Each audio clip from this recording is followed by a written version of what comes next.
Pambihira, pinag-antay pa. Ito yung laylay nito, bagumbong. Wala pa pala sa bahay. Okay. Mali na yung pin, mali yung pin. Pag pinipin yung Sierra Nova main, doon yun sa may Camarin, Caloocan lang. Ang layo pala nito, lagpas ng SM Caloocan. Bakit kaya may Sierra Nova main sa may Camarin? Eh, hindi naman siya doon ang ano niya, talagang subdivision niya. Nandito siya sa may Bagumbong Road. Ito yung map, so dalawa. Makikita nyo dito. Lapit ko lang sana doon kanina yung last drop natin sa may Quirino Highway. Ito sa Barte Road lang sana. Bakit kaya, Paps? Explain nyo kaya to. Bakit ganito yung Sierra Nova main dito sa may Sabarte lang? Pero hindi pala siya. Dito siya sa may ano. Yan o, napagtanong ako tong tricycle. Doon pala yun sa may Bagumbong Road. Sa may SM Caloocan, lagpas. Parang malayo mo sa Sierra Nova. Layo. Sa may 340 Romans 9 340 amin. Yan lang. Ito 325. Sa kabila niya. Dito, kabila ba yan? Wala dyan, boss eh. Galing ako dyan eh.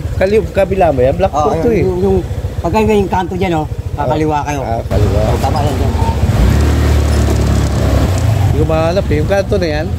Padirin mo. Ito mismo? Padirin na yun. Yung kabila?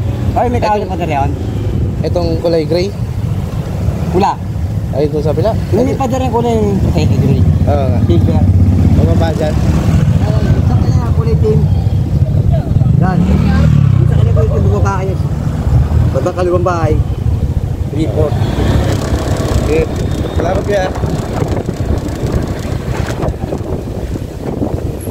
A few moments later. Pambihira, pinag-antay pa.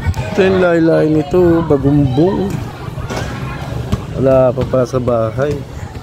Okay. Mali na yung pin, mali yung pin. Pag pinipin yung Sierra Nova main, doon yun sa may Camarin, Caloocan lang. Ang layo pala nito, lagpas ng SM Caloocan. 1 hour later.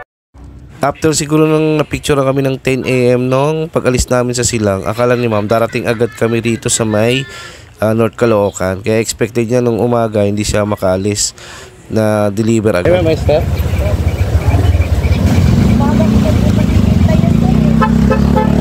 Malayo po ito ma'am, Silang. Sabi niya nakaalis ko lang po. Kaya hindi po ako umalis na rin na umaga. Hindi po yun ma'am, ano. Alay-lay. Dali po sila. May babayaran daw kayong ano doon? Na 150? Opo. Sa? Okay na ito ma'am. Sabi ko na lang yung 150 sa kanya. Sabi ko na lang po. Opo. Sige po. Sige po ma'am, thank you.